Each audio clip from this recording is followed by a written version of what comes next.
Kali ini Rasulullah Shallallahu Alaihi Wasallam ketika sedang duduk bersama para sahabat didatangi seseorang dari gunung. Didatangi seseorang dari jauh, dikatakan bahwa ia berasal dari gunung. Nah, karena berasal dari gunung itu, karakternya itu agak kasar, kurang sopan, dan bicara tanpa basa-basi. Sehingga, dan dia sadar dengan kondisinya, dia mengatakan kepada Rasulullah SAW bahwa saya akan menanyakan sesuatu yang mungkin kasar. Wahai Muhammad, maka jangan kau marah dengan perkataan saya. Lalu tentu saja Rasulullah SAW sebagai seorang yang bijak berkata, ya tentu saya tidak akan marah dengan apa yang kau katakan, silakan saja kau mau mengatakan apa. Terjadilah dialog pada saat itu yang perkataan-perkataan yang dilontarkan oleh orang tersebut memang terdengar terlalu langsung. Bahkan baru bicara langsung keluar pertanyaan itu. Teman pecinta sejarah, apa sih yang dia tanyakan sebetulnya?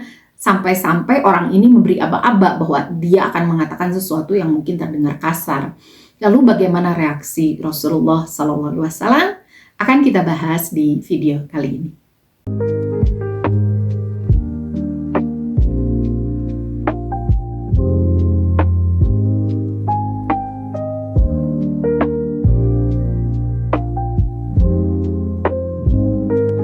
Assalamualaikum warahmatullahi wabarakatuh, teman pecinta sejarah. Apa kabarnya hari ini? Mudah-mudahan dalam keadaan sehat dan selalu dalam lindungan Allah Subhanahu wa taala. Bertemu lagi dengan saya Anissa Amisani, masih di program Baca Sejarah, masih di serial kronologi sejarah tahun 631 Masehi bertepatan dengan tahun ke-9 hingga ke-10 Hijriah. Seperti biasa akan saya bacakan dulu apa saja yang terjadi di tahun ini. Yang pertama adalah Ghazwah Tabuk, yang kedua penghancuran Masjid Al-Dhirar, yang ketiga ibadah haji pimpinan Abu Bakar radhiyallahu anhu, yang keempat kedatangan delegasi Saqif, Bani Kilab dan banyak kabilah Arab lainnya untuk menyatakan diri masuk Islam. Yang kelima pengiriman para sahabat untuk mengajarkan Islam ke berbagai daerah. Yang keenam kematian Najus atau An-Najasi di mana Nabi Shallallahu Alaihi Wasallam melaksanakan sholat gaib untuk beliau. Yang ketujuh kematian Ummi Kulthum, putri Nabi Shallallahu Alaihi Wasallam.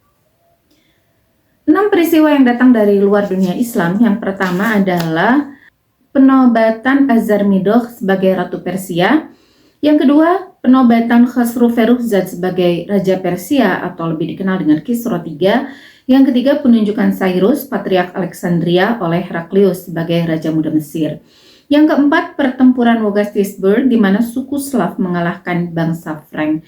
Yang kelima, pergantian tahta Visigoth, Raja Sintila digantikan oleh Sisenan. Dan terakhir, pembatalan skema feodal di dinasti Tang di Tiongkok. Dan teman pecinta sejarah, inilah kronologi lengkap sejarah tahun 631 Masehi. Kali ini kita masuk ke judul tentang datangnya utusan-utusan dari kabilah-kabilah di Jazirah Arab yang menyatakan diri masuk Islam. Kali ini kita akan membahas satu delegasi dari Bani Sa'ad yang bernama Dhiman bin Sa'labah. Kisah ini di buku kelengkapan tarikh Nabi Muhammad SAW jilid yang ketiga yang ditulis oleh Kiai Haji Munawar Khalil ada di halaman ke-176. Di antara utusan yang menghadap Nabi SAW ialah utusan Bani Sa'ad bin Bakr yang bernama Dhiman bin Sa'labah. Ketika utusan ini datang, Nabi SAW sedang duduk-duduk bersama sahabat beliau di dalam masjid.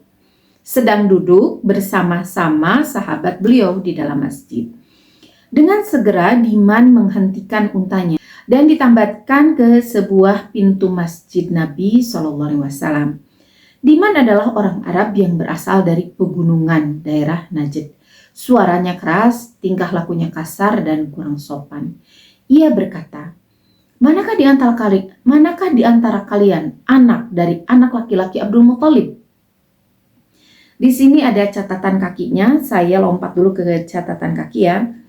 Nabi SAW dikenal oleh bangsa Arab yang belum Islam dengan nama Ibnu Abdul Muthalib. Karena semenjak kecil ia diasuh oleh Abdul Muthalib. Meskipun secara nasab Abdul Muthalib itu adalah kakek beliau ya, tetapi karena suka ikut gitu kemana-mana Abdul Muthalib pergi, itu sehingga disebut sebagai Ibnu Abdul Muthalib. Sambil berkata, sahabat yang duduk bersama-sama Nabi SAW menunjuk kepada Nabi SAW. Itu orang yang putih yang duduk bersandar. Kamukah anak Abdul Muthalib? Nabi menjawab, iya, aku anak Abdul Muthalib. Diman bertanya lagi, apakah kamu Muhammad? Nabi menjawab, ya, aku Muhammad. Diman berkata, hai anak laki-laki Abdul Muthalib, aku akan bertanya kepadamu dan mungkin pertanyaan ini sangat keras dan kasar bagimu. Nabi SAW menjawab, tidak ada kejengkelan dalam hatiku, maka bertanyalah kamu, apa yang kamu kehendaki. Diman berkata, aku akan bertanya kepadamu dengan nama Tuhanmu, dan Tuhan orang-orang sebelummu, dan Tuhan orang-orang yang sesudahmu. Betulkah Allah mengutusmu sebagai utusannya kepada kami? Nabi menjawab, betul. Diman bertanya lagi, aku akan meminta keterangan kepadamu dengan nama Allah, Tuhanmu dan Tuhan orang-orang yang sebelummu, dan Tuhan orang-orang yang akan datang sesudahmu. Apakah Allah memerintahkan kepadamu supaya kamu memerintahkan pula kepada kami, supaya kami menyembahnya dan jangan mempersekutukannya dengan sesuatu pun juga? Dan supaya kami menghancurkan semua Tuhan-Tuhan yang telah disembah oleh orang-orang tua kami dahulu? Nabi SAW menjawab, betul. Diman berkata lagi, aku akan meminta keterangan kepadamu dengan nama Allah, Tuhanmu, Tuhan orang-orang yang sebelummu, dan Tuhan orang-orang yang akan datang sesudahmu. Apa betul Allah memerintahkan kepadamu supaya kami mengerjakan sholat 5 waktu setiap hari dan setiap malam? Nabi SAW menjawab, betul. Diman bertanya lagi, aku akan meminta keterangan kepadamu dengan nama Allah, Tuhanmu, Tuhan orang-orang yang sebelummu, dan Tuhan orang-orang yang akan datang sesudahmu. Apa betul Allah memerintahkanmu supaya kami memungut harta dari para orang kaya kami, lalu kami berikan harta itu kepada para orang papa kami? Nabi SAW menjawab, betul. Diman bertanya lagi, aku akan meminta keterangan kepadamu dengan nama Allah, Tuhanmu, Tuhan orang-orang yang sebelummu, dan Tuhan orang-orang yang akan datang sesudahmu. Apa betul Allah memerintahkan kepadamu supaya kami mengerjakan puasa pada bulan ini di antara 12 bulan? Nabi SAW menjawab lagi, betul. Diman bertanya lagi, aku akan meminta keterangan kepadamu dengan nama Allah, Tuhanmu, Tuhan orang-orang yang sebelummu, dan Tuhan orang-orang yang akan datang sesudahmu. Apa betul Allah memerintahkanmu supaya kami mengerjakan ibadah haji ke Baitullah bagi siapa saja yang dapat berjalan kepadanya? Nabi SAW menjawab lagi, betul. Diman lalu berkata, aku percaya dan membenarkan apa yang telah engkau datangkan, dan aku adalah utusan kaumku. Aku adalah Diman bin Sa'labah, saudara Bani Sa'ad bin Bakr. Dalam riwayat lain juga disebutkan bahwa ketika Diman telah selesai bertanya, ia mengucapkan kalimat syahadah terlebih dahulu. Sesungguhnya aku bersaksi bahwa tidak ada Tuhan melainkan Allah, dan aku bersaksi bahwa Muhammad adalah utusan Allah. Aku akan menunaikan semua kewajiban itu, dan aku akan menjauhi apa yang engkau larang. Aku tidak akan menambahi dan tidak akan mengurangi. Sesudah itu ia pergi, kembali ke untanya sambil melepaskan tali untanya dan meninggalkan masjid Nabi.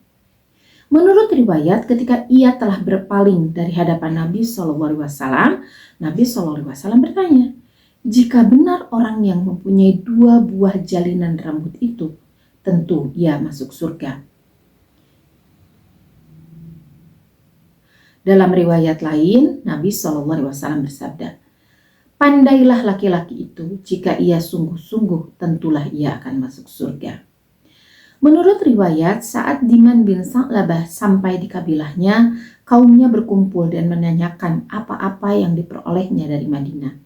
Perkataan yang pertama kali diucapkannya adalah, dengan pantat berhala Latta dan Uzza. Padahal sebelum masuk Islam, kalau hendak menerangkan sesuatu pasti dimulainya dengan perkataan dengan nama berhala Latta dan Uzza. Karena perkataannya yang menghina berhala yang selama ini dipuja oleh kaumnya, berkatalah kaumnya kepadanya, Mengapa kamu berbuat demikian, hai Dhiman? Tahukah kamu kepada penyakit sopak? Takutlah kamu kepada penyakit sopak, takutlah kamu kepada penyakit kusta, dan takutlah kamu kepada penyakit gila. Disebabkan kaumnya masih mempercayai kesaktian kedua berhala itu, mereka menakut-nakuti Dhiman dengan perkataan yang demikian. Dhiman menjawab, celakalah kamu demi Allah.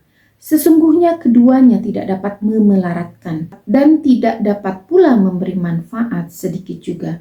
Sesungguhnya Allah telah mengutus seorang utusan dan memberikan sebuah kitab kepadanya. Kitab itu akan menyelamatkan kamu dari segala kerusakan yang ada dalam masyarakatmu. Sesungguhnya aku mengaku bahwa tidak ada Tuhan melainkan Allah.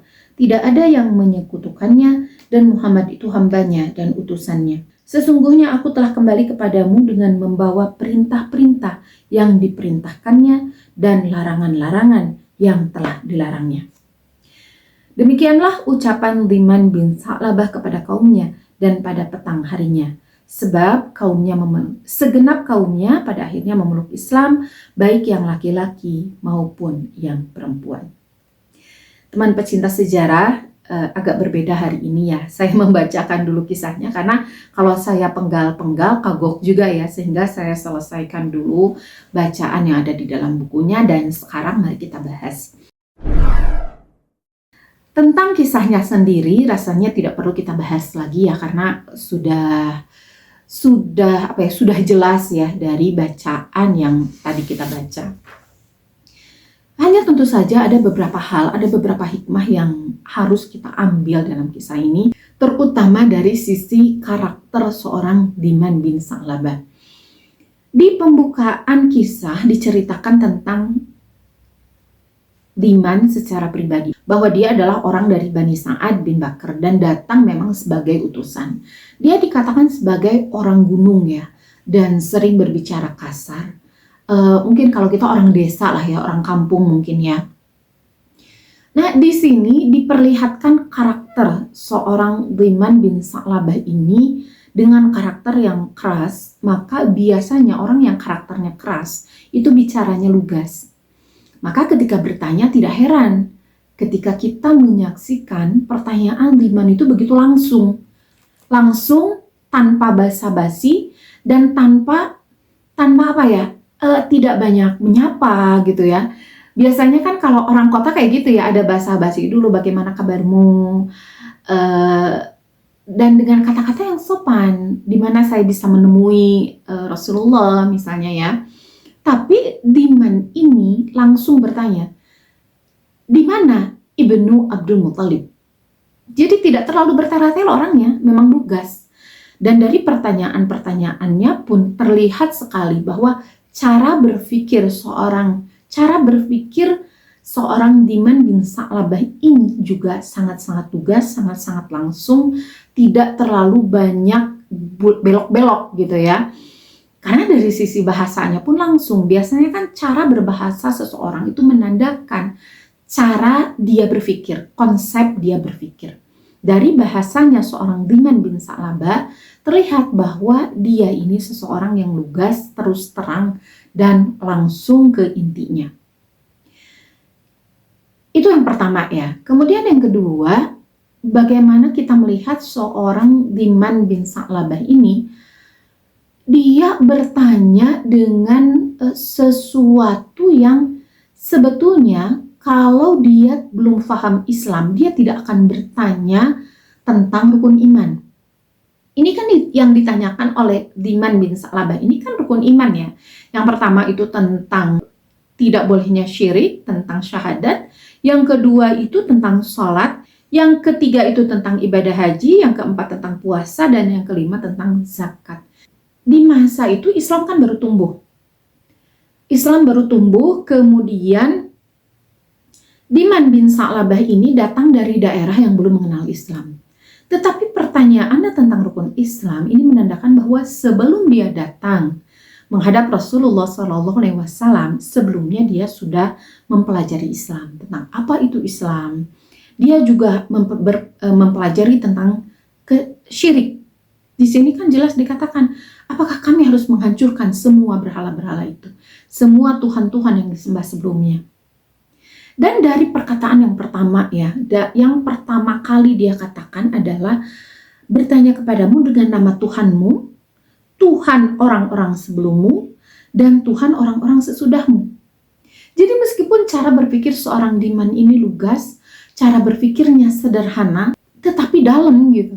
Dia bahkan sebelum mengenal rukun Islam, dia kenal dulu Allah yang dimaksud oleh Rasulullah SAW itu Allah yang mana? Allah yang bagaimana? Dia sudah mempelajari sampai sejauh itu. Dan sudah paham betul dia bahwa Allah itu bukan hal yang baru bagi orang-orang, bagi masyarakat dunia. Pernah sebelumnya itu Allah disembah oleh Nabi Ibrahim, pernah sebelumnya Allah itu disembah oleh orang-orang Yahudi, oleh orang-orang Nasrani. Nah, ini kalimat yang pendek ini menjadi pengetahuan yang sangat panjang. Hanya dibahasakan dengan bahasa yang sangat sederhana. Dan dia juga paham bahwa Allah itu sepeninggalnya Rasulullah SAW, sepeninggalnya generasi mereka akan terus disembah oleh orang-orang di masa datang. Ini pemahaman yang luar biasa ya bagi seseorang yang baru mau masuk Islam. Pemikiran yang sangat sederhana tetapi sangat-sangat dalam dan sangat-sangat krusial. Luar biasa ya seorang Diman bin Sa'labah ini. Dari pertanyaan yang pertama ya tentang syahadat, dia pun memahami bahwa Allah itu tidak menerima teman dalam mengatur dunia. Allah itu tidak bersekutu. Tidak ada patung-patung, tidak ada sembahan-sembahan lain selain Allah. Dan ini yang berkata seperti ini bukan Rasulullah SAW. Jadi kan kalau misalnya orang yang tidak tahu, dia akan datang kepada Rasulullah itu akan bertanya, Allah itu siapa? Allah itu bagaimana? Bagaimana syahadat itu? Apa maknanya? Bagaimana cara kami menyembahnya? Tetapi Diman bin Sa'labah tidak seperti itu. Jadi dari perkataan-perkataannya kita sudah mengetahui bahwa Diman itu sebelumnya sudah belajar agama Islam. Jadi ke Rasulullah SAW itu hanya ingin sekedar memastikan bahwa pemahamannya itu benar. Memastikan bahwa memang apa yang dia ketahui itu sesuai, selaras dengan apa yang diajarkan oleh Rasulullah SAW. Jadi sekedar butuh diperiksa aja gitu. Kalau soal disodorkan diperiksa, benar nggak nih pemahaman saya? Benar nggak nih ilmu yang saya terima gitu? Rasulullah cuma kebagian checklist aja gitu ya. Betul gitu ya. Sebelum kita mau memegang satu keputusan, memegang satu panduan, mengeluarkan satu keputusan, maka akan sangat bijak jika kita mengambil langkah sebagaimana langkah yang diambil oleh Diman bin Sa'labah ini.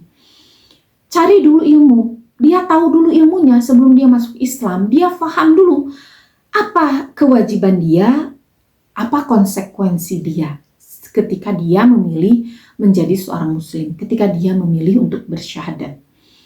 Konsekuensi apa yang harus dilakukan? Intinya, dia mengambil satu panduan, lalu memutuskan untuk berpegang pada panduan itu, pada pedoman itu, berdasarkan ilmu, bukan berdasarkan ikut-ikutan. Ini karakter seorang pemimpin. Ini kan Diman bin Sa'labah ini, dia itu berbagi ilmu kepada yang lain, terus mengajak juga orang lain untuk mengikuti jalan dia gitu kan. Dia kalau sekarang dia jadi influencer lah, follower yang banyak followernya gitu. Sebelum dia mengajak orang-orang, dia cari dulu ilmunya dengan benar. Itu dia mengkaji dulu ilmunya dengan benar.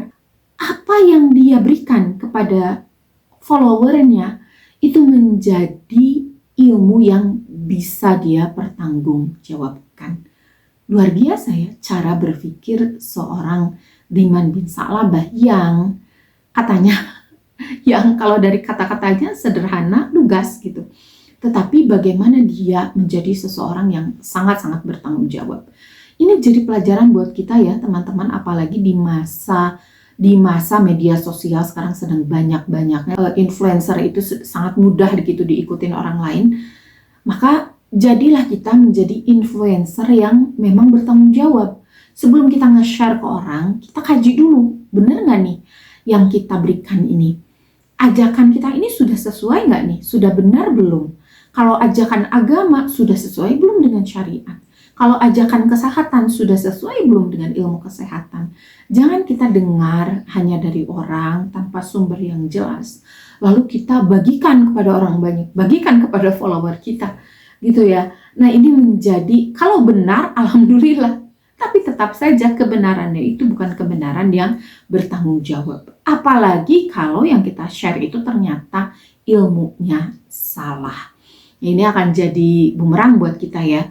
Bukan hanya kita tertampar dengan ilmu kita sendiri, tetapi tetapi bahayanya kita mengajak orang-orang ke dalam kesesatan. Bukan hanya kesesatan secara agama, tetapi kesesatan ilmu juga. Jangan kita berpikir bahwa yang kita bagikan hanya masalah dunia, kok share tentang kesehatan, kok share tentang kecantikan misalnya.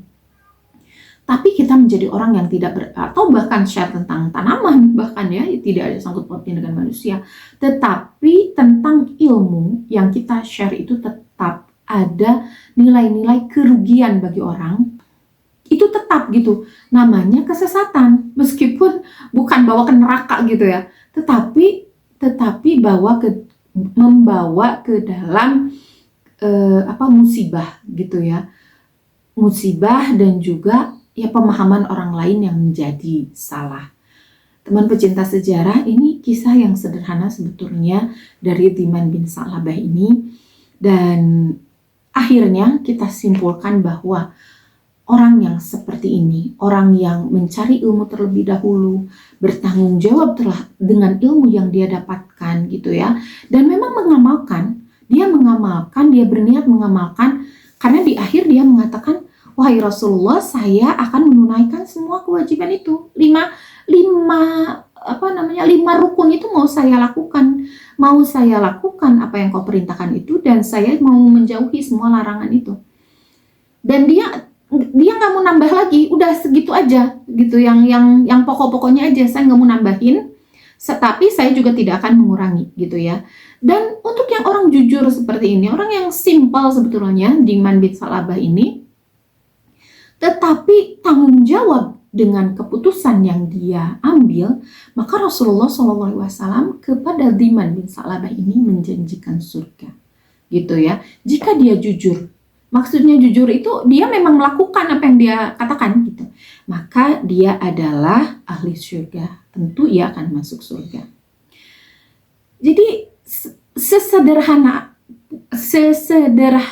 apapun apa yang kita lakukan, berdasarkan ilmu dan kita tanggung jawab dengan hal itu, maka kita akan diganjar oleh Rasulullah SAW dengan apa? Dengan surga, gitu ya.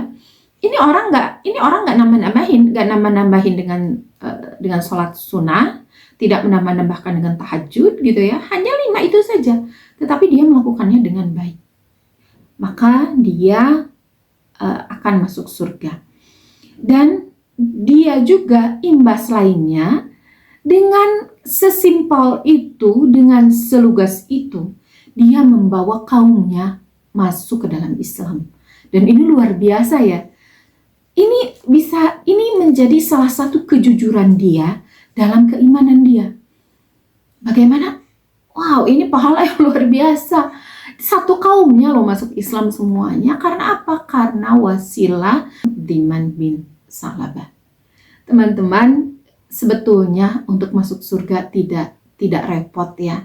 Mudah sebetulnya selama kita jujur dan kita konsisten dengan kejujuran itu. Maksud jujur di sini melakukan memang gitu ya. Kita konsekuen melakukan yang diperintahkan, menjauhi apa yang dilarang, dan kita konsekuen terus istiqomah melakukannya, maka ya nggak perlu ditambah dengan hal lain gitu. 5 itu saja sudah lebih dari cukup, dan ganjarannya bukan hanya surga tetapi juga akan banyak orang yang mengikuti kita secara organik gitu ya. Kita tidak perlu kok polesan dalam tanda kutip ya, polesan perkataan terutama, tanpa dipoles-poles pun, kita bicara seadanya pun, ketika kita jujur itu dari hati kita jujur itu dari keseharian kita, maka akan banyak kok orang yang mengikuti kita dalam hal kebaikan. Tentu saja ya, jangan sampai kita menyebarkan keburukan, orang-orang ngikutin keburukan kita gitu. Makanya ini harus hati-hati, kita yang bergelut di bidang media gitu ya, seperti ini, menyebarkan sesuatu yang buruk, kemudian diikutin oleh orang lain keburukannya, menjadi viral atau menjadi tren gitu ya, tetapi trennya tren keburukan. Hati-hati, kita kebagian dosanya. Teman pecinta sejarah, sirah kali ini sederhana, tetapi tentu ini padat dengan ilmu dan sebetulnya mudah untuk kita ikuti ya, selama kita memang meniatkan karena Allah Subhanahu wa Ta'ala. Mudah-mudahan Allah memberi kekuatan kita untuk istiqomah ya, bukan hanya istiqomah dalam melaksanakan ajaran-ajaran Islam, tetapi juga istiqomah dalam mengkaji ilmu, terutama sirah nabawiyah. Karena dengan sirah nabawiyah ternyata banyak banget hikmah dan ilmu yang bisa kita ambil dan bisa kita laksanakan di kehidupan kita sekarang.